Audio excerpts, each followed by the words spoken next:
Hello అండి, ఈరోజు మనం dal khichdi protein rich breakfast అన్నమాట. ఇది చేసుకుందాం. దీనికి కావాల్సిన పదార్థాలు అన్నమాట ఇవంతా. ముందుగా కుక్కర్ ఒకటి తీసుకొని అందులో 1 కప్పు రైసు, 1 కప్పు కందిపప్పు, 1 కప్పు పెసరపప్పు వేసి శుభ్రంగా కడిగి పక్కన ఉంచుకుందాం.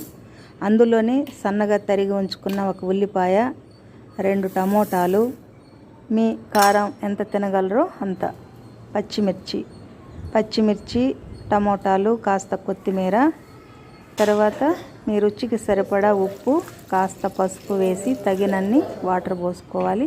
వాటర్ అంటే నేను 1 కప్పు రైస్కి 2 కప్పులు అయితే సరిపోతాయండి. రైస్కి అయితే ఇది కిచిడి కాబట్టి మనం ఒక 3 కప్పులు కానీ 4 గ్లాసులు కానీ తీసుకోండి వాటరు.